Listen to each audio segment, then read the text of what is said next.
No começo do ano, estávamos reunidos, né, todo o grupo, mas acho que o Rodrigo não estava presente, e a gente estava contando história de desgraça, aquele tipo de história que todo mundo tem, traição, falciane, aquela pessoa que vem com um sorriso no rosto, mas te apunhala pelas costas. E como sempre nessa conversa, né, afinal, quase todo mundo do grupo ali faz filosofia, chega uma hora que a conversa deixa de ser uma simples contação de fofoca e se torna um debate filosófico. Eu e Frederico defendemos nessa discussão que, mesmo que as pessoas te façam mal, é necessário tratar elas com educação, com cortesia, com generosidade. Já o Fagner, de todas as pessoas, o Fagner defendia o ódio, Rodrigo R. de Carvalho. Fagner ou católico, né, Pedro? E essa cortesia, né, que o Pedro Cortá está chamando atenção, é não porque a pessoa mereça necessariamente confiança, né, porque muitas das vezes ela já mostrou que ela não merece. Muito menos porque a gente precise continuar com um grau de proximidade, porque muitas das vezes a gente precisa justamente de afastamento, né, Pedro? Exato.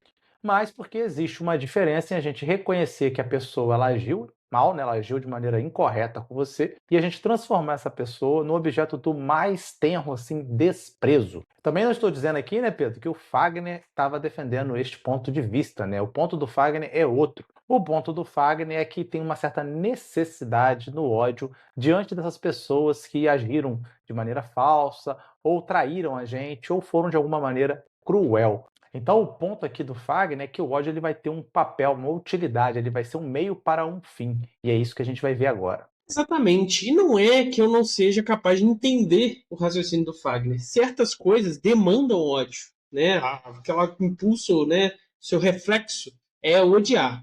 Mas será que é necessário odiar? E aí, talvez, né, Pedro, o Fagner tenha um ponto aqui, né, quando ele determina que tem certas atitudes que não podem ter certa neutralidade da nossa parte. Então, a gente tem que se indignar e que se revoltar com algumas atitudes. No entanto, isso não implica, né, que a gente não deva marcar ou demarcar aqui um certo limite moral diante dessa situação. Talvez a grande questão seja se essa marcação ela exige o ódio como ferramenta ou se a indignação sozinha pode ocupar esse lugar, né, diante do que a pessoa fez. E foi um pouco nessa dúvida e meio inconformado do Fagner estar defendendo o ódio, porque me parece algo muito pesado você defender que a gente tem que odiar alguém, que eu fui atrás do artigo que a gente baseou esse episódio. E qual que é o artigo, Pedro Cortar? O artigo se chama Indignation and Hatred, então ódio e indignação, de Russell Payne. Tem um W também no começo do nome dele, Rodrigo, mas eu não sei o que é o W, não foi pesquisar não. Pô, parece que caiu como uma luva aqui no debate seu, né? Pois Qual é, que é a cara. questão desse texto? A questão é a seguinte: indignação com alguma coisa que foi feita contra você é a mesma coisa que o ódio? O ódio, esse sentimento que perpassa muitas esferas da nossa vida, ele pode ser usado de uma maneira injusta ou existe uma forma justa? Ou ele é sempre um problema? Qual é a diferença? É uma questão de intensidade ou uma questão de qualidade? Entendi. Então a gente recoloca um outro problema agora aqui, né? Não é mais a questão se o Fagner está certo ou está errado, né? Então, o que a gente precisa descobrir de fato é o que essa situação vai fazer com a gente e o que essa situação vai fazer com a pessoa. Então, aqui é uma questão mais pragmática de você ver o resultado, né, Pedro? Exatamente. Eu sou Pedro Cortar, eu não odeio ninguém. Esse aqui é Rodrigo R. de Carvalho. Você odeia alguém, Rodrigo? Alguém não, mas algumas coisas. E vai começar mais um Não Precisa Copiar.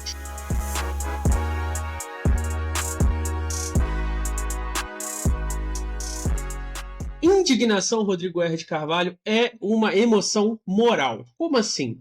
Ao perceber ou sentir que a sua dignidade foi ferida, violada, maltratada, você justamente se indigna. Então é uma resposta a uma injustiça. E ainda que ela apareça como raiva muitas das vezes, né, Pedro? Ela não se identifica com a raiva na medida em que ela não nasce, né, do ciúme ou da simples frustração. Exatamente. Ainda que a raiva expresse a indignação ela fala de outro nível, que é o nível moral. Eu sinto uma raiva, mas essa raiva é moralmente justificada. Segundo o filósofo Russell, atenção aqui, não é o Russell com H, hein? Esse aqui também não é o Russell inglês que você tá pensando, não, tá? Pô, pelo amor de Deus, tem um outro Russell que também É um cara, tá é um maluco. americano aí que fez esse artigo. Aleatório, entendi.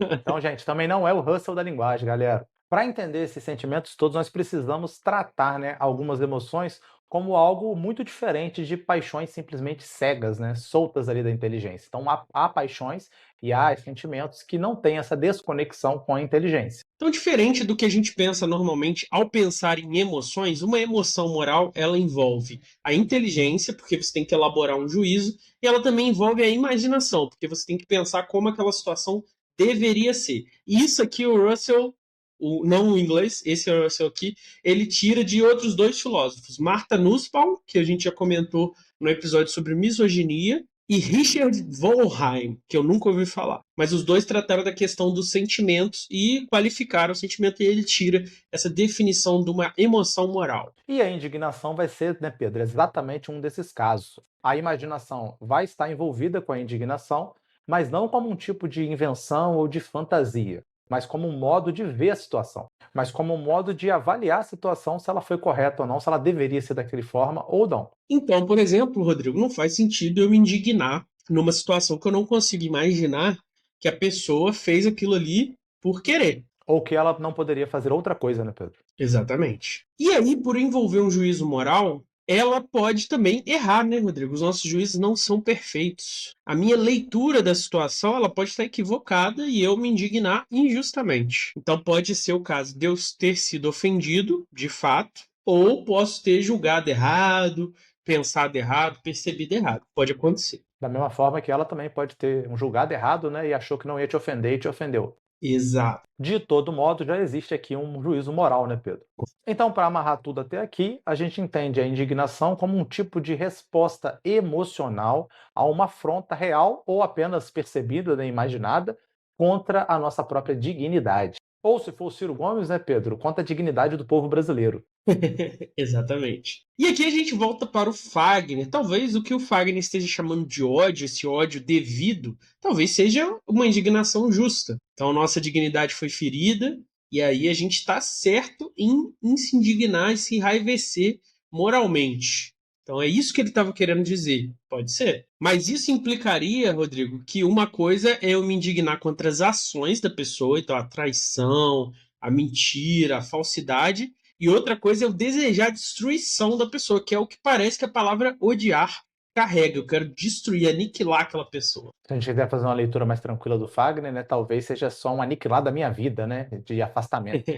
Exato, aniquilar o meu coração. De todo modo, né, essa expressão de indignação na raiva, ela pode ser entendida como esse elemento, né, de reflexo de autorrespeito, né, de proteção. Exatamente. E aí a gente pode trazer a reflexão que, ao não se indignar com certas coisas, você, na verdade, está avaliando muito mal a sua própria dignidade e não está colocando aí os limites do que você merece receber. Então tem um outro problema em questão também. E aí, ao sentirmos raiva, a gente reafirma essa nossa dignidade. Não, peraí, daqui não pode passar, que é o limite. Então você está dizendo que ela comunica de alguma maneira, né, uma exigência de respeito. É isso. Exatamente. E como eu estou exigindo o respeito de outra pessoa, eu estou, na verdade, ao brigar com a pessoa, comunicando para ela que eu reconheço ela como uma pessoa, Rodrigo, mas eu não aceito aquela atitude dela. Diferente do meu cachorro, que todo dia mija aqui no pé da minha cama, todo dia eu tenho que ir lá com o pano, passar.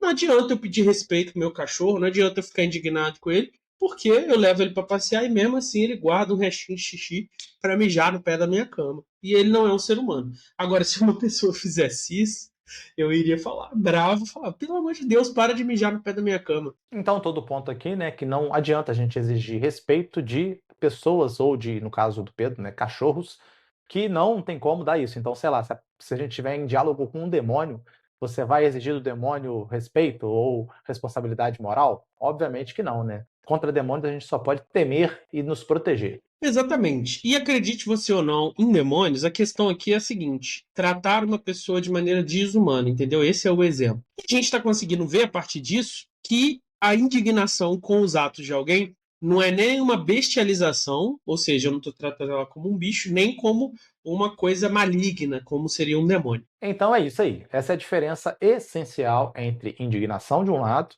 e o simples e mais puro e mais verdadeiro ódio de outro. Se eu estou brigando é porque eu reconheço que a pessoa podia me tratar de maneira justa. E se eu sou capaz de reconhecer a culpa dela, eu estou sendo capaz de reconhecer a humanidade dela. Então o ponto aqui é que a indignação por natureza, ela não desumaniza e nem demoniza a outra pessoa. O ódio, o que é o ódio? O ódio, diferente da indignação, por essência, ele é uma emoção destrutiva. Isso significa dizer que envolve querer a destruição parcial ou completa do outro ser humano. E com isso, né, vai frustrar ali todos os suas finalidades, seus projetos, seus bens. E se a gente pegar aquela definição histórica de amor lá do Aristóteles e também trazida aí pelos filósofos cristãos, amor é tomar o bem de outra pessoa como um fim. Então, nesse sentido, o oposto de amor é ódio. E justamente porque ele faz o contrário, né? Ele toma o mal do outro, né? A frustração de alguns ou de todos os suas finalidades, seus desejos, seus projetos, como se fosse um fim próprio. Então, o que a gente está dizendo aqui? Para que exista o ódio, o mal da outra pessoa tem que ser o fim último de todas as minhas ações. Então, o mal não pode ser efeito colateral da minha ação. Então, eu posso causar o mal ao Rodrigo sem querer, querendo, porque eu estou fazendo outra coisa e isso causou o mal dele. Agora, para ser um ódio ao Rodrigo, eu tenho que estar querendo o mal do Rodrigo especificamente. Se a gente pensar, né, Pedro, o carrasco que está ali executando pessoas, aquele carrasco medieval, né, que pega aquele machado gigantesco que corta a cabeça do Ned Stark, né, quando ele faz isso com entusiasmo, ele não necessariamente quer o mal da vítima, né, mas de repente ele só quer o favor, né, dos superiores, quer mostrar ali serviço. E esse aqui é um bom exemplo, né, na verdade, é um bom contra-exemplo dessa noção de ódio. Então, o carrasco pode ser uma pessoa ambiciosa que quer ganhar uma promoção. O carrasco pode ser um covarde que tem medo de desobedecer seus chefes. Ele pode ser um cara simplesmente obediente. São várias opções. Mas não necessariamente ele precisa odiar para fazer o mal a alguém. Então, para ser ódio, tem que ser como fim. O mal é o fim da minha ação. Propósito dela. E aí tá aí, né, o caráter desumanizador do ódio, tendo em vista essa vontade de destruição parcial ou completa que ele carrega. E aí eu posso odiar alguém demonizando a pessoa. Eu posso, né, desejar esse mal da pessoa, não reconhecendo a humanidade dela. Mas, Pedro Cortá, também ouvi dizer aí que a gente pode entender isso através de uma concepção cristã de amor.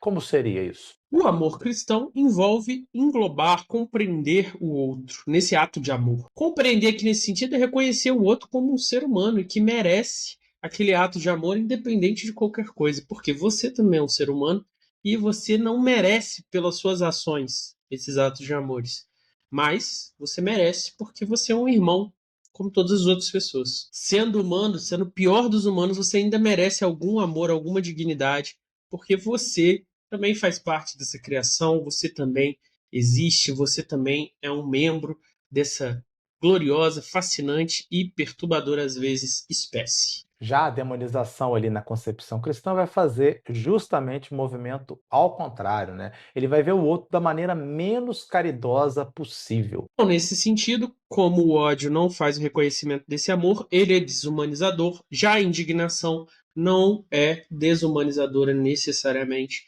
Portanto, são coisas diferentes. A gente pode reafirmar isso aqui. Mas o Russell reconhece que essa diferenciação que ele faz enfrenta duas dificuldades. Qual que é a primeira, Rodrigo? A primeira é a da nossa vida normal, né, Pedro? Que na prática, ali, quando a gente está vivendo, quando a gente está sentindo esse turbilhão de sentimentos, a gente não consegue distinguir uma coisa da outra com essa clareza conceitual desse magnífico roteiro que você preparou para os nossos ouvintes. Muito obrigado, que elogioso. Mas por que isso acontece? Porque simplesmente a forma de você expressar a indignação e a forma de você expressar o ódio é basicamente a mesma, que é a raiva. E eu diria que não só isso, né, Pedro? O ódio ele se disfarça de indignação e essas coisas vêm ali tudo misturadas, um amálgamo de sentimentos que você não consegue separar muito bem e que a nossa mente faz o papel ali de escamotear o ódio. Exatamente. O Russell, Rodrigo, ele é americano. Então, ele fala do problema do ódio aos hispânicos. Os hispânicos são migrantes latinos, brasileiros, argentinos,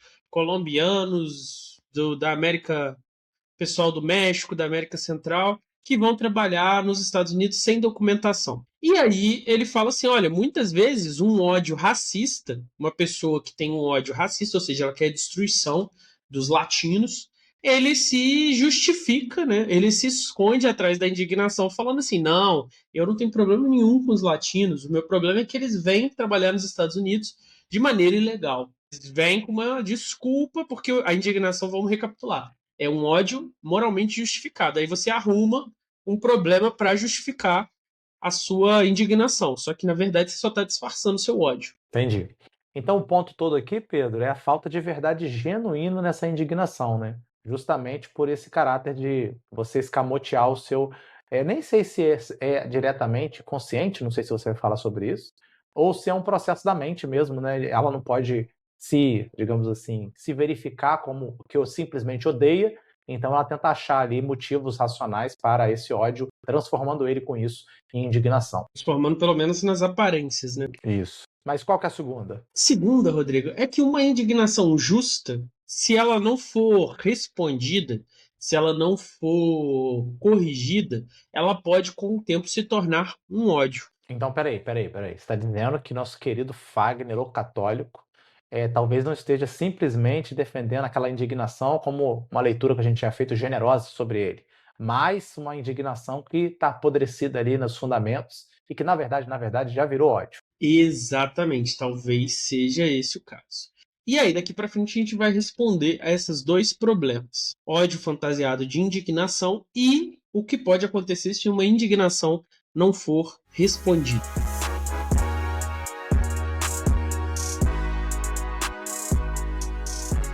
Digo R de Carvalho, esse episódio é feito com o apoio de Sabiá Registro de Marcas, que eu saiba não registra ódio, só registra o amor. Se você tem algo muito amoroso para registrar, entre em contato com eles aí com os dados na nossa descrição. E quem usar o cupom NPC10 ganha quanto de desconto, Rodrigo? Ganha 10% de desconto. E façam isso, senão o que vai sobrar depois que roubarem a sua marca vai ser ódio e indignação. Exatamente.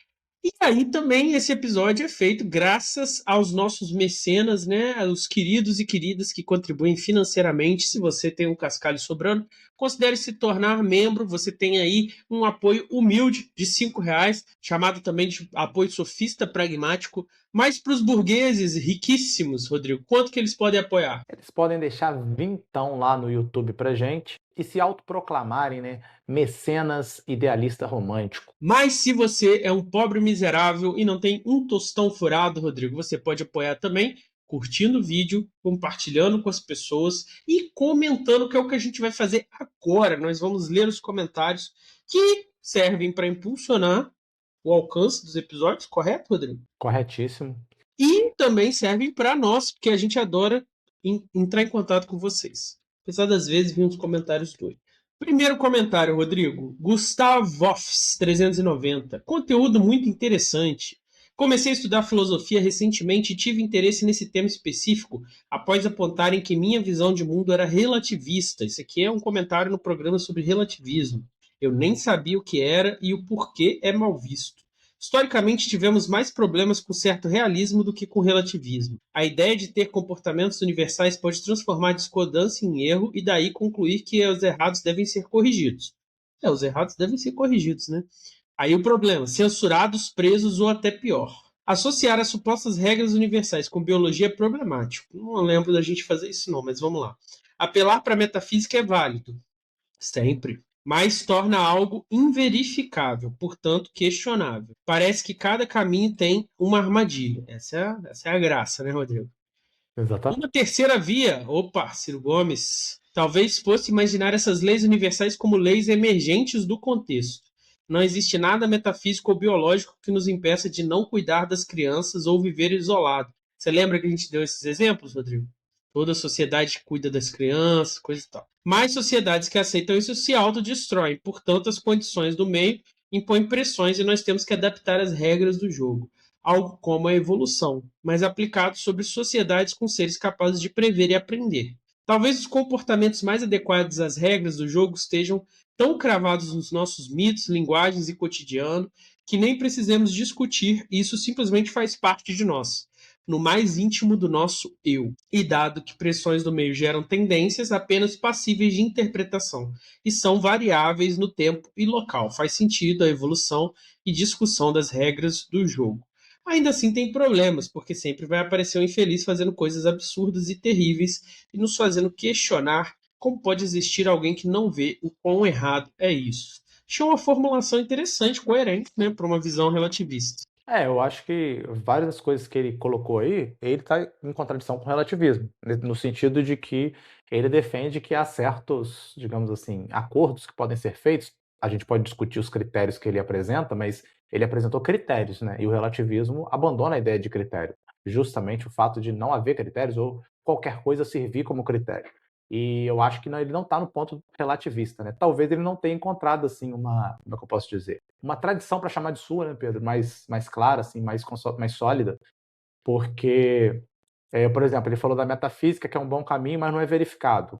Eu sinto informar, em ciências humanas, muito pouca coisa é verificada, né? Então, a verificação da coisa, muitas das vezes, ainda as coisas que podem ser verificadas, por exemplo, existe desigualdade ou não no mundo? A gente pode verificar isso. Mas deve ou não deve existir desigualdade no mundo? Aí entrou num critério valorativo que não é verificado. Então, a gente não tem como provar que não deve existir desigualdade no mundo. Isso é um valor que ou a gente adota ou a gente não adota. Eu posso defender racionalmente, argumentativamente, que esse valor é melhor do que o outro valor, mas cuidado com essa ideia de que é muito inseguro, não dá para provar, então vamos jogar isso fora, porque nas ciências humanas simplesmente não dá para usar isso como um elemento. Nas ciências naturais é isso aí, é mergulhar no que dá para provar. Outra coisa também é que se a gente pensar em critérios evolutivos e adaptação e tal, e consenso das sociedades, eu já acho que tem muita dificuldade de você defender uma sociedade, uma moral que não escraviza pessoas ou que dá direitos às mulheres, entendeu? Eu acho que a história da humanidade foi por muitos e muitos milhares de anos isso, as mulheres não terem direitos e as pessoas poderem ser escravizadas. E o que mudou foi, se você não for marxista, né, os marxistas vão dar outras ideias, mas o que mudou foi o reconhecimento da ideia de dignidade humana, que foi sendo expandido esse conceito até englobar todo mundo, né? E E não aí pode ser dentro do comprovado que é um empiricamente. conceito metafísico, que é uma formulação metafísica. Então, eu entendi seu raciocínio, é uma boa exposição, bem coerente, das pessoas que defendem esse tipo de critério. Acho que foi o melhor que a gente leu aqui até hoje, só que eu tenho dificuldade de ver como justificar duas coisas que eu acho que são fundamentais hoje em dia. Próximo comentário, Eduardo Garcia. Hegel maior que Marx. Bom, de acordo. Acho que ninguém é contra isso aqui. Aí, Eduardo Garcia de Acho novo. que simplesmente todos os marxistas são contra isso aí, mas tudo bem. Que não tem nenhum, né? Desculpem, não pude perder a piada. Acho que a piada é essa, do Hegel é maior que Marx. Descobri que a grande maioria dos marxistas tem uma questão com Hegel. Tem várias. Cômico acreditar que não exista uma totalidade de conhecimento ou um conhecimento absoluto sobre nada. Que as ferramentas que vamos adquirindo ao longo do caminho vai nos ajudando a tramitar por aqui nesse mundo. Passo a passo, cada relação vai expor a necessidade de um agente e teoria diferente da outra. E para uma boa análise, todos vão se comunicar e preencher aquilo que você considera como realidade. Dito isso, engraçado que no final ainda me coloco aqui em qualquer ação do dia a dia como um defensor do marxismo em primeira instância. Então ele é um marxista hegeliano, é isso? É.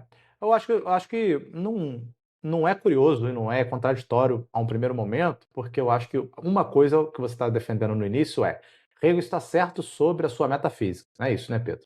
E outra coisa, você está dizendo Marx está certo sobre a análise da sociedade e a filosofia política.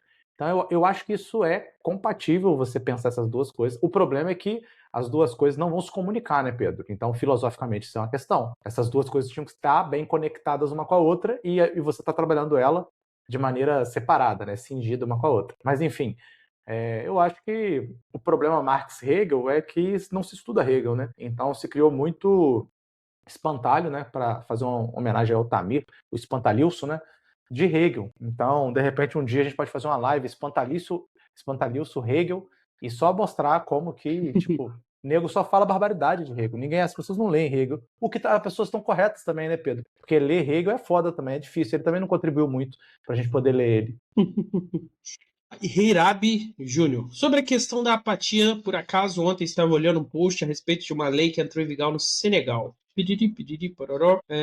Fiquei abismado em olhar o ranking. Um dos países mais corruptos é o Senegal, que é menos corrupto que o Brasil. Na minha percepção, acredito que falta mesmo senso crítico na nossa nação, porque em muitos aspectos, em relação à social, o Brasil melhorou bastante. Mas ainda falta muito, mas muito mesmo, para evoluir. Está aí um podcast novo para vocês pensarem nessa questão. Vida longa e próxima. Eu não sei você, Rodrigo, eu sou a favor da corrupção. Porra, frase de impacto, né? Na verdade, esse dado aí eu fiquei meio assustado, né? A gente perder pro Senegal, será que é isso mesmo? Não sei. Achei meio assustador o Não tem dado, fact-checking, então você pode comentar o é, absurdo que você quiser, que a gente vai que você não vai questionar ter certeza baseado no em nosso nada, né? pequeno conhecimento. É. É. E eu, Mas você quer, vou falar você quer assim, processar? Por que que você é a favor da corrupção? eu acho que eu sou malufista, rouba mais faz, né, no meu coração, e eu entendo que existe uma coisa que no Brasil a lei tem que ser descumprida para as coisas boas fazerem sentido, entendeu? Entendi. É uma coisa cultural nossa, né? Se Pois você é, fizer, eu fizer o que a lei manda e der certo, você não tem o mesmo gostinho, né? não tenho o mesmo gostinho. E Entendi, várias coisas assim não são previstas em lei e precisa acontecer, precisa rolar, entendi. entendeu? Você é um defensor do jeitinho brasileiro, o jeitinho brasileiro funciona com um charme capitalistazinho, né? Que tem que ganhar um Exato, negocinho enquanto faz. Entendi. exatamente. Fica aí o registro aí, ó, do nosso católico que gosta de uma Não, imoralidade. eu jamais faria uma corrupção. Eu só não vou julgar o povo brasileiro, entendeu? É isso que é Entendi, bom, boa provocação sua, porque eu vou me clarificar aqui. Eu não aceito corrupção. Não aceito, da minha parte. Mas eu não julgo o Brasil igual esse pessoal fica falando assim, o Brasil é um país corrupto. Corrupto, mas se for corrupto para construir as coisas, vai avançar, continue corrupto. No programa sobre psicanálise, Rodrigo, a base de um ateísmo, 10 minutos e nada foi dito. Consegui esperar. Se fosse uma dissertação, vocês estavam feitos. Como os seguidores aguentam ver isso? Comentário de Lucas Santos Sar. Acho que ele não é pois nosso é, seguidor. a gente respondeu o nosso companheiro Lucas, né? Companheiro Lucas, TikTok é o seu lugar. Você não vai ficar mais do que segundos diante do vídeo e vai te entregar tudo que for necessário. Eu até comentei lá, né? O vídeo tem 30 minutos e ele queria que 10 minutos tivesse entregue o vídeo. Então, meu amigo, não é o seu lugar. E assim, é o que eu falei pra ele. Se ele pagasse, eu devolvia o dinheiro dele. Mas é de graça, dá um trabalho pra caramba fazer isso e a gente faz o que a gente gosta. Então, perdoa aí. Oswaldo Venuto, nosso último comentário do dia, Rodrigo. Religião depois do século XI não dá. Ele não Cara, eu gosta dei de uma pala religião. com esse comentário, Pedro, porque eu me lembrei daquela árvore do cristianismo, e eu acho que é justamente no século XI, né, que o cristianismo se torna cristianismo, que sai daquela fase de treta, né, que é no século XI, que sai da fase da confusão toda, do gnosticismo, do cristianismo primitivo. Não, Ou é bem antes, bem antes. é quando? Você sabe quando que é? Ah, Ah, isso deve aí, ser século 6, 7? século II, III. Não, é só isso? Até hoje não acabou a treta, eu não tô ligado o que você tá Não, falando. não, Não. não, mas até que existiu um cristianismo tradicional, digamos assim. Na verdade, quando surgiu o catolicismo, virou um catolicismo. Quer ver? Olha, o Árvore, catolicismo surgiu no religião, ano cristã. 33, quando Não, acontece o não. Pentecostes. Aí, aqui, ó, achei a árvore. Deixa eu falar pra você agora sobre essa árvore muito doida que tem aqui, O ó. cristianismo foi legalizado, acho que foi no século V. Não, não como se a árvore não pudesse estar errada, né, Pedro? Eu tô me É, baseando na árvore aqui, que é uma Eu imagem acho que aleatória. o cristianismo foi legalizado no ano 300. E uns anos depois, uns 50, 60 anos depois, virou a religião oficial do Império. Achei. Você tem razão. Oficialização do cristianismo, de acordo com a árvore, tá? Ano 395, que aí é quando acabou todas aquelas tretas lá de briga interna, né? Então, ele falou que no século XI, né? O século XI é quando acontece a cisma. Então, olha que loucura. Ele acha que a religião, não é nem o cristianismo, né? A religião foi superada no século XI, que é quando acontece a primeira fragmentação ali no protestantismo, né? Então, o protestantismo É. é na frente, é Não, 1500. Mas o 11 é os ortodoxos. restauracionismo. São os ortodoxos. É. Agora, Aí no 15, no século, protestantismo e depois o fragmento. século XIII é quando você vai ter o auge da filosofia cristã. Então, eu não entendi também, não. Mas é isso aí. Bom, só tenho a dizer que sinto muito. Estamos no século XXI, a religião está aí firme e forte. E eu acho que vai continuar. Pelo menos se depender de mim.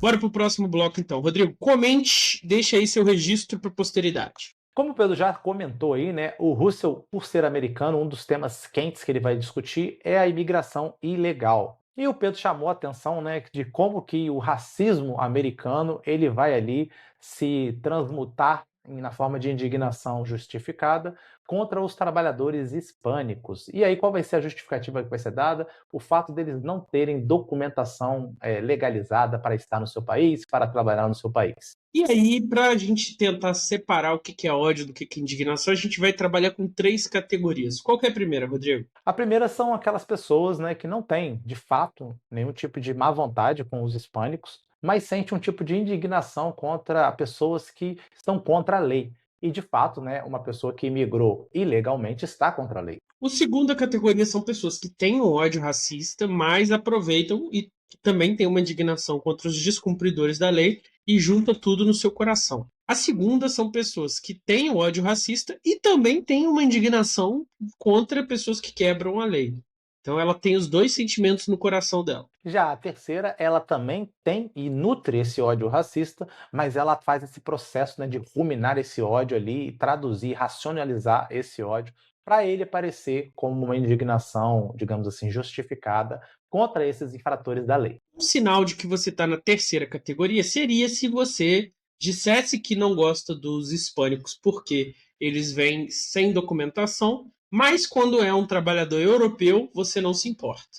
Então aí seria um sinal de que, na verdade, aquilo é só uma desculpinha para o seu ódio. É claro e evidente, né, e vocês vão ver isso com clareza, que nenhuma das pessoas que estão no nível 2 e 3 vão dizer simplesmente que odeiam hispânicos, né? A gente, pelo menos na maioria das vezes, né, Pedro, não chegou nesse nível de ódio explícito. Então todo mundo vai tentar escamotear e falar que na verdade está no nível 1. E essa alegação pode ser sincera, mas pode ser também um exemplo de autonegação moral. O que que é isso, Rodrigo? Isso é o que nós chamamos de auto-engano moral, né? O que significa o auto-engano moral? A pessoa ela organiza a própria percepção para continuar se vendo como uma pessoa moralmente correta. Então, mesmo quando a motivação real dela não é absolutamente nobre, ela não consegue admitir isso e vai trazer elementos nobres para justificar a sua moral. E aí a preocupação do Russell não é fazer essa identificação de quem está na categoria 1, 2 ou 3, mas explicar como é possível que alguém tenha os dois sentimentos dentro de si. E aí, com isso, a gente pode explicar a terceira categoria como aquela em que o ódio está envolto, né,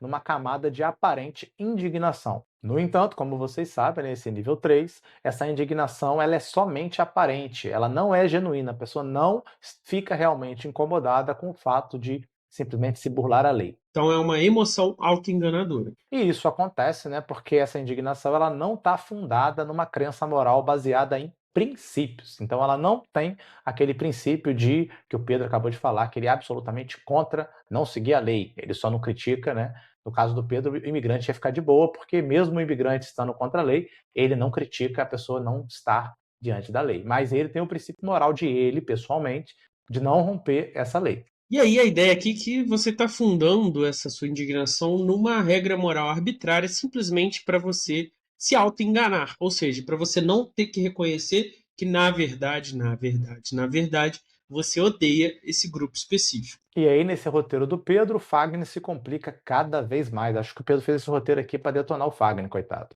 Cada vez mais ele fica numa situação desconfortável do ponto de vista da justificação e do ponto de vista intelectual. Então a gente tem que admitir que essa situação, pelo menos, tem um valor pedagógico para a gente discutir aqui. Então vamos levantar essa hipótese, Rodrigo. E se esse odeio porque houve uma injustiça for uma maquiagem do Fagner? Vamos supor, vamos levantar assim uma situação hipotética, Rodrigo, que no caso das situações que a gente discutiu nesse dia, as pessoas que cometeram as injustiças sejam mulheres. Poderíamos talvez imaginar, e se o Fagner secretamente for um misógino, Rodrigo? E ele está fingindo que ele está se Escamoteando sua indignando, misoginia mas na nessa verdade ele é um indignação misógino. justificada. Entendi. Entendeu? Faz sentido, faz sentido. Agora, nesse caso da terceira categoria, a gente consegue distinguir porque a gente vai analisar os juízos das pessoas em relação a outras coisas. Então, no exemplo do Fagner, seria um misógino. Se o Rodrigo me fizer uma coisa similar e o Fagner achar ok, então a gente descobre ele. Mas no caso da segunda categoria, que a pessoa verdadeiramente tem os dois sentimentos, é mais difícil de perceber.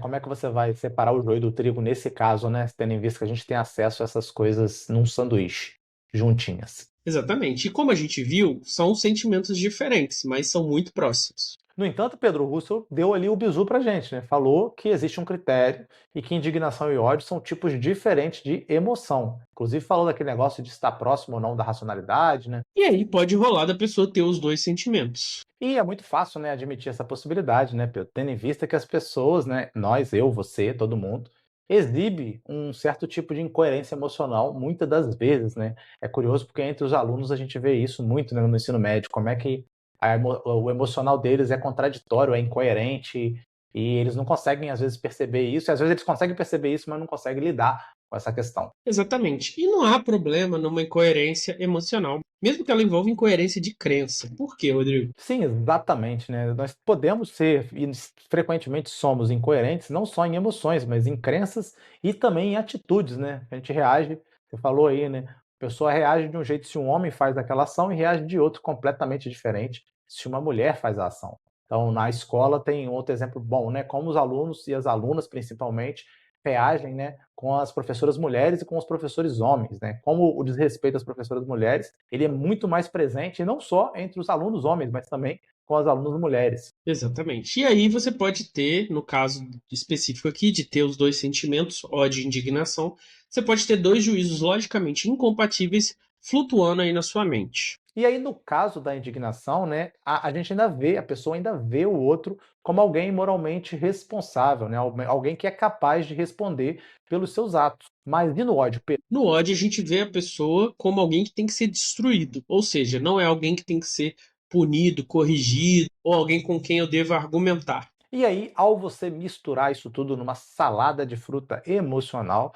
o que você está fazendo é proceder de maneira absolutamente incoerente, né? E isso indica uma certa falha, né, na sua capacidade de autoconsciência crítica. Só que mesmo uma pessoa mais consciente, dependendo da situação, pode experimentar os dois sentimentos juntos, sem necessariamente estar caindo numa incoerência de juízos. Isso aí quer dizer, né, que ela pode estar irresoluta, né, Pedro? Palavra bonita que você colocou aqui no roteiro, dividida entre indignação e ódio. Então pensa, por exemplo, numa pessoa caridosa, amorosa, mas que sofreu uma injustiça tremenda. Então ela teve toda a sua família assassinada, ou essa pessoa foi estuprada, alguma coisa nessa ordem, assim, bem drástica. É, nesse caso, né, essa pessoa ela pode se encontrar ali dividida entre considerar esse estuprador uma pessoa, né, normal, como ela de fato é, ou como um animal perigoso ali que deve ser bestializado, né, e separado da humanidade.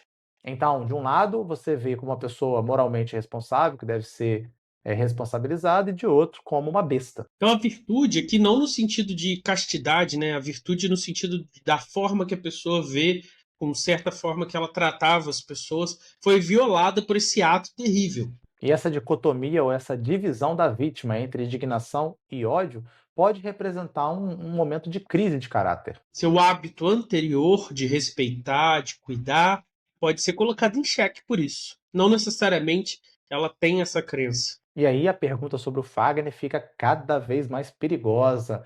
Cada vez a gente empurra o Fagner para o alambrado. A questão aí não é se a gente pode se indignar com alguém que fez essas coisas. De fato, a gente pode. A questão é que, ao se indignar, a gente deve conservar a pessoa como alguém moralmente responsável ou podemos empurrar a pessoa em direção à desumanização. De acordo com o Russell, né, a primeira opção é a única que parece, né, ainda ficar ali no campo da moralidade. A segunda já entrou no território do ódio. E o ódio, quando ele se mistura com a indignação, ele acaba contaminando ela, e ainda que publicamente, no verniz social, ele esteja justificado, se o ódio tocou, apodreceu. Mas como citamos lá atrás, né, quando essa indignação justa, entendida como exigência de respeito, ela passa do ponto, né, ela pode estragar, apodrecer e virar outra coisa. Então, a indignação sem resposta, ou que você não reconhece o que a pessoa fez como uma resposta adequada, ela pode ir apodrecendo até virar um ódio terrível.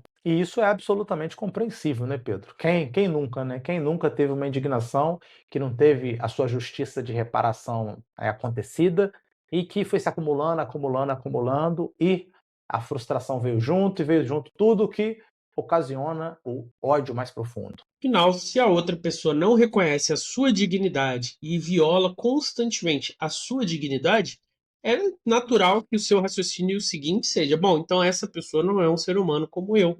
Ela simplesmente não consegue reconhecer a minha dignidade. E aí acontece isso. E aí, nesse caso, né, o suposto agressor, ele começa a aparecer diante do olho do agredido como um ser sem capacidades racionais, sem a capacidade de reconhecer o seu erro.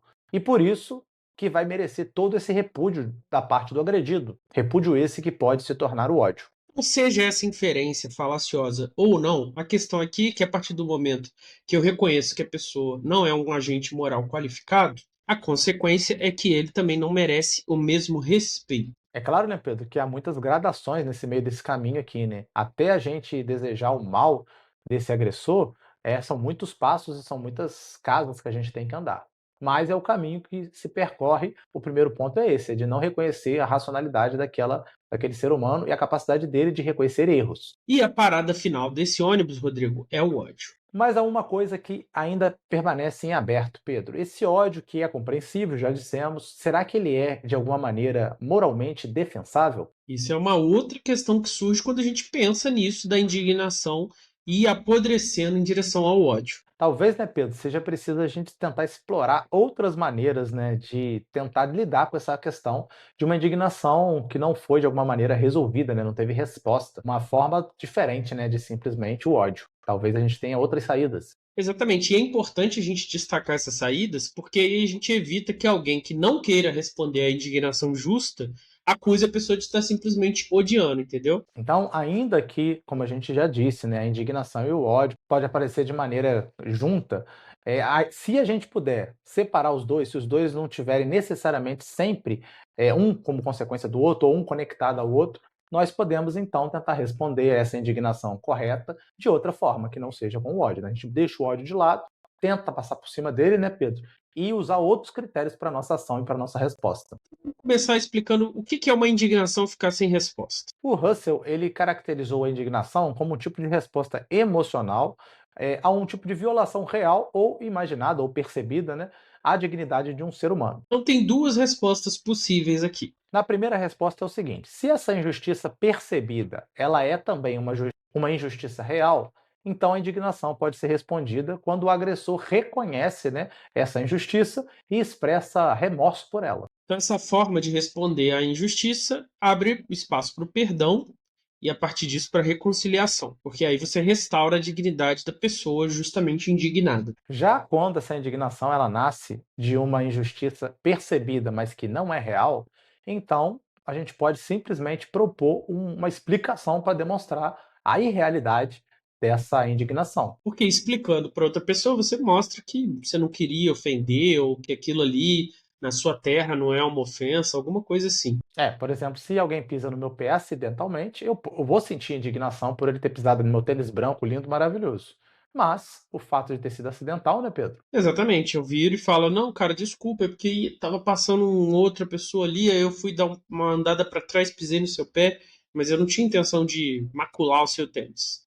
Mas no entanto, para isso dar certo, né, Pedro, para a gente ter sucesso nesse tipo de resposta, a gente tem que ter um ser humano, né, capaz de perceber que a sua indignação ela pode ser falível, né, ela pode ser uma indignação injustificada. E nem todo mundo tem esse coração aberto, né, Rodrigo? Tem gente que é dogmático aí, quando é ofendido fica ultrajado, não quer saber de nada. Mas de acordo com o Russell, nesses casos a gente deve reconhecer que a indignação foi respondida a contento, né? Teve ali a explicação que não foi por querer e a gente tem que aceitar no nosso coração isso. Exato. A partir do momento que a pessoa insiste teimosamente, aí já inverteu a situação, agora é problema dela. Mas o ser humano é tão estranho, Pedro, que mesmo essa indignação que parece, né, ter sido respondida, ela também é capaz de se transformar em ódio. Do mesmo jeito que aquela indignação que sequer teve uma resposta. Exatamente. Por isso, daqui para frente, a gente vai tratar as duas coisas como a mesma coisa, apesar de, tecnicamente, a pessoa que foi respondida e foi teimosa tá meio errado. E é exatamente aqui, né, que a conversa com o Fagner vai ganhar um corpo. Porque essa indignação pode ter uma razão de nascer, né? Alguém traiu, humilhou, mentiu, fez da amizade um pequeno mercado clandestino de vantagens. E quando essa exigência de respeito não encontra uma resposta, né, a indignação então vai começar a procurar uma explicação para a mudez, né, do outro diante de tudo isso. Uma das explicações que a sua mente pode chegar a ter é: bom, ele não respondeu à minha indignação, porque não é capaz, ou seja, não é uma pessoa moral. E quando eu falo de pessoa moral, Rodrigo, eu não estou falando de não é um cidadão de bem, não é isso. O que eu estou querendo dizer? Está querendo dizer que não é uma pessoa com critérios e princípios capaz de avaliar o próprio comportamento e julgá-lo como errado quando isso acontece. Então, é uma frestinha, entenderam? O ódio vai entrando ali pela frestinha, não é uma explosão de violência. Ele vai se consolidando a partir disso. E, como já falamos, o Russell acha que é absolutamente compreensível. Isso acontece, isso tem um motivo, isso tem uma razão de ser. E não é uma questão de ser compreensível ou não. Compreensível, como o Rodrigo disse, é. Só que não quer dizer que seja defensável. São coisas diferentes. Exatamente. A pergunta então deixa de ser, eu tenho motivo para estar indignado. Muitas vezes a gente tem, né, Rodrigo? Na maioria das vezes, inclusive. Mas a pergunta passa então a ser: o que eu faço com a indignação quando o outro não reconhece essa indignação, quando ele não busca reparação, quando ele não pede perdão, quando ele não entende ou finge não entender como eu me sinto? E aí vou reforçar aí a minha posição e do Frederico Krepp contra o Fagner. Aquela posiçãozinha que cortesia não significa negar a injustiça sofrida e a indignação justa, né, Pedro Cortar? Exatamente. Tratar a pessoa com educação não quer dizer que você não a reconheça como alguém que agiu mal. Significa, então, recusar, né, essa passagem automática da indignação para a desumanização do outro. A indignação exige resposta. O ódio dispensa a resposta, porque ele não está nem aí para quem aquela pessoa é. Ele só quer destruir. E o Russell vai buscar justamente, né, a teoria de um tal de Richard, como é que é? Volheim, é isso? Volheim. Acho que Volheim. Richard Volheim, que vai justamente tentar mostrar como que a indignação sem resposta ela se desenvolve em ódio. Volheim trata as emoções como disposições psicológicas e não simplesmente tendências de comportamento. As emoções, elas são fenômenos mentais reais, né? As pessoas tendem a pensar aí que são imaginários só porque são mentais, né, Pedro? Mas são fenômenos mentais reais, que as pessoas vivem o fenômeno. E elas são disposicionais, porque produzem a manifestação de características em resposta a essa experiência. E aí, com isso, elas se manifestam em atitudes, crenças, em comportamentos. E a gente entende melhor ao compreender o surgimento dessas emoções. E o Volheim vai propor que elas começam a partir de certos desejos.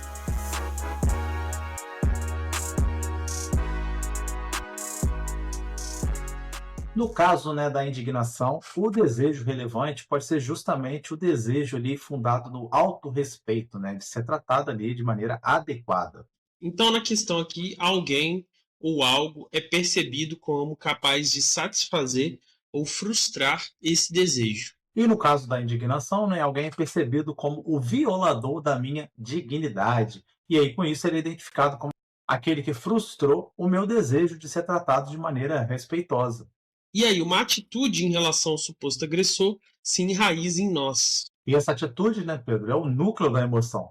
E como tal, ela vai se manifestar em vários comportamentos, pensamentos e atitudes. Então, no juízo que eu formulo de que eu fui injustiçado, na raiva que eu manifesto e todo tipo de expressão dessa raiva, como por exemplo um soco. E aí é um ciclo vicioso, né, Pedro? Porque a atitude que está no centro de uma emoção também vai produzir novos desejos que passam a motivar novas ações. E o Volheim vai dizer que a relação entre essa atitude e os desejos não é necessária.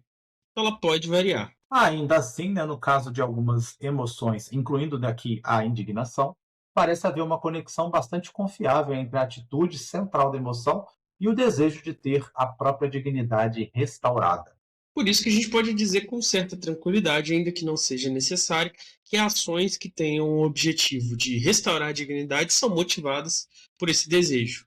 E esse desejo se combina com crenças instrumentais, se é que a gente pode chamá-los assim, né, sobre como o suposto agressor pode ser responsabilizado ou levado de algum modo a responder à indignação. E até aqui, que era a preocupação, nada nessa resposta envolve a desumanização ou a demonização desse agressor. Mas aí fazemos uma pergunta, né? O que acontece quando o desejo de ter a indignação respondida, ele é frustrado? É nesse estágio que o ódio começa a se desenvolver. Mas, se ele se desenvolve, ele surge como um tipo de resposta à frustração de um desejo diferente daquele, né, que deu origem à indignação. Mesmo que a gente tome aquele desejo de ter a sua indignação adequadamente respondida como originário de um desejo mais fundamental de ser tratado com respeito por todos em qualquer situação, o desejo frustrado que pode causar o ódio tem que ser diferente do desejo original que causou a indignação. Afinal de contas, né, o desejo de ter aquela indignação específica respondida não poderia existir antes do próprio surgimento dessa indignação. Isso é importante, Rodrigo, porque ela impede que os Fagners da vida façam propositalmente uma mistureba aí de indignação e ódio para deixar passar o ódio como se fosse justa indignação. Então, a gente tem que lembrar aqui que a indignação ela nasce da dignidade ferida, né, e não de outra coisa. O ódio tem que necessariamente nascer depois, se for a origem dele nessa indignação não respondida, só que entre uma coisa e outra há um processo. E esse processo, por ser alongado, né, não ser uma coisa imediata, dentro dele você vai ter alternativas. Então, o que o Pedro está falando aqui é que, embora o ódio seja uma das respostas emocionais possíveis diante dessa frustração, né, há várias outras formas, né, da gente resolver essa frustração. Nesse caso específico, o ódio pode nascer, por exemplo, de uma incapacidade de reconhecer que às vezes a nossa indignação não vai ser respondida adequadamente. E aí talvez alguém possa simplesmente aceitar, né, essa resposta, né, Pedro? E aceitar essa frustração. E isso vai parecer extremamente razoável ou até bom para uma pessoa que prefira viver a vida com a sua dignidade tendo sido ferida do que carregando ódio dentro de si. E aí outra forma da gente resolver nessa indignação sem resposta é a vindicação. Explica aí pra galera o que é isso. Indicação é quando a pessoa que foi ofendida mostra a sua humanidade requerendo que haja um tratamento melhor em relação a ela. Então, nesse sentido, a vindicação, ela é algo inteiramente diferente da vingança, né, Pedro? Exato. Na vingança, a vítima viola a humanidade do outro. E na vindicação, ela reafirma a própria humanidade. Então, a vindicação, nesse sentido, é uma nova afirmação do próprio valor, né, do ser humano. E não uma desvalorização ou uma desumanização do outro. Outra coisa também, Rodrigo, é que essa indignação não respondida pode ser transcendida. Isso daí quer dizer, Pedro Cortá, que a vítima ela pode simplesmente olhar para aquela injustiça e falar: isso é absolutamente insignificante, esse dano que eu sofri, vou largar isso de mão. E essa transcendência, né, se colocar além desse dano, envolve necessariamente superá-lo. E aí, nesse caso aqui, né, você faz uma autoanálise ali e reconhece a sua capacidade de superar e de largar isso de mão, sem que alguém venha e, de alguma maneira, diminua o sofrimento que você passou naquela situação. E uma outra alternativa, Rodrigo, é que você pode, de fato, reconhecer a capacidade do seu agressor de humanamente responder às injustiças e às indignações é limitada, é até mesmo rebaixada, sem necessariamente cair no ódio, né? E aí, então, mesmo que eu reconheça, né, essa personalidade que fez algo contra mim como um agente moral imperfeito ali, que está abaixo do nível esperado, né, dele, não é por isso que eu vou desejar ou agir para a sua destruição. Por exemplo, um bebê é um agente moral imperfeito.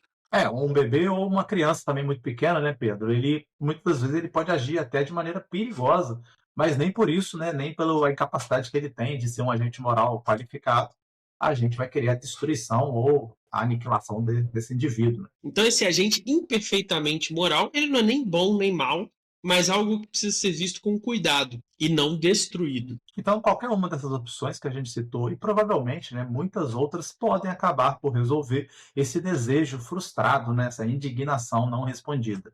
E como a gente buscou mostrar aqui, a indignação não respondida não obrigatoriamente leva ao ódio. Portanto, a gente pode e deve manter as duas coisas como separadas.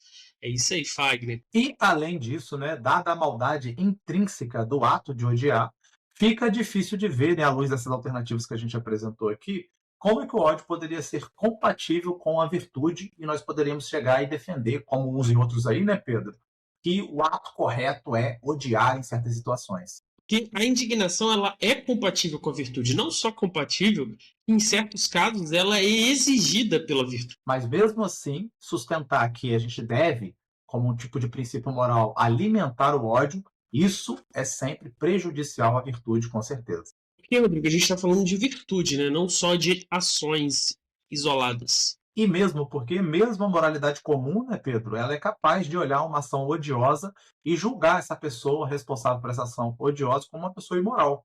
A gente tem até uma expressão bonita para isso, né? Agiu com o fígado. E aí deixar a emoção do ódio tomar conta pode levar a uma contaminação do seu caráter virtuoso e destruir a sua virtude, o que não é bom. O Russell também vai observar uma certa ambiguidade na maneira como a gente fala de virtude. Então a gente pode falar no sentido de alguém ser moralmente admirável. Mas também podemos vincular, né, o termo virtude no sentido de florescer, né, de uma vida e um caráter apto a esse desenvolvimento, essa formação do indivíduo. E a gente vai entender isso melhor quando a gente olhar exatamente para a forma como o ódio contamina a virtude. Então seria terrível, né, a gente perceber que alguém que sobreviveu ao Holocausto se tornou uma pessoa moralmente ruim porque ela não consegue superar o ódio pelos nazistas. Inclusive, ao ver que a pessoa carrega esse fardo do ódio com certa graça e dignidade, a gente pode até se admirar com ela e exaltar a virtude dela. E ainda assim continuar percebendo, né, que é um fardo, continua sendo um fardo. E o fardo metafórico aqui, ele é alguma coisa que aumenta a sua força, né? Carregar o fardo te torna uma pessoa mais forte, mais resiliente, mas ele também te atrapalha a aproveitar as alegrias da vida, dançar e correr com as crianças nas margens dos rios.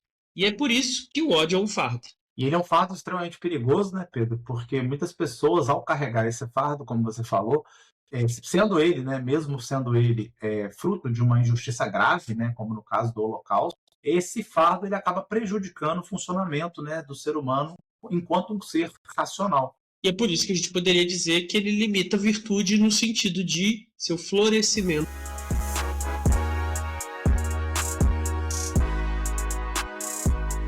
E é isso, querido espectador. Eu acho que a provocação do Fagner valeu muito a pena a gente ir nela mais a fundo, porque é uma coisa que realmente está presente na nossa vida. As pessoas odeiam e ninguém acorda defendendo o ódio do nada. Ninguém é picado por um moscardo, como diria o Sócrates, e acorda odiando um outro grupo, uma outra pessoa. O ódio, ele evolui e, como a gente viu aqui, às vezes ele pode vir da justa indignação, mas não necessariamente. Então, como nós dissemos, né, esse incômodo do Fagner, ele tem um ponto verdadeiro. Há situações que o Fagner tem razão nessa parte, né? Não cabe nenhum tipo de vida blazer ou de neutralidade. Fazer isso seria uma forma de covardia, uma forma de você abandonar sua própria dignidade. Isso quer dizer que, diante de certas falsidades, traições ou crueldades, o que nós não podemos fazer é fingir que nada aconteceu. Com isso, temos que reconhecer, existe sim ali uma dignidade que foi ferida. E aí, dizendo isso, a gente tem que exigir uma resposta, né, legítima a isso, a esse sofrimento e a essa indignação. Mas o salto ao ódio cobra um preço e um preço caro. O ódio que o Fagner apregoa, ele promete uma clareza. Vamos rasgar isso aqui, vamos destruir essa relação, vamos queimar essa ponte. Mas no fundo, no fundo, no fundo, com todas as suas promessas, ele é nada mais, nada menos do que o desprezo pela humanidade de outra pessoa. E quando a gente faz isso, a gente ganha uma sensação curta, rápida de superioridade moral. Não vale a pena nem mesmo responder essa pessoa de tão desprezível que ela é, mas isso simultaneamente aniquila uma parte do que nos faz humanos. Então, a posição que Pedro Cortá e Federico Krepp, né, defendeu ali não era uma defesa ingênua simplesmente. Eles não estão dizendo que a pessoa que ofendeu merece um acesso irrestrito, né, à vida deles, que eles os receberão em sua casa, que eles darão seu tempo, seu afeto, sua confiança de novo.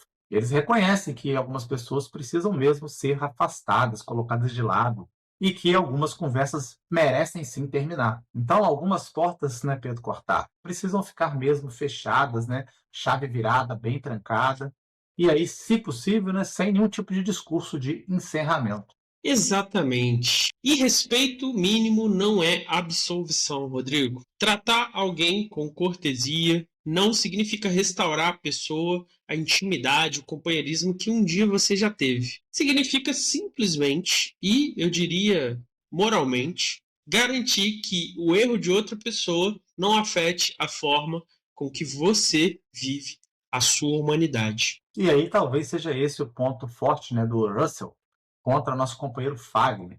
A indignação, ela ainda fala com alguém.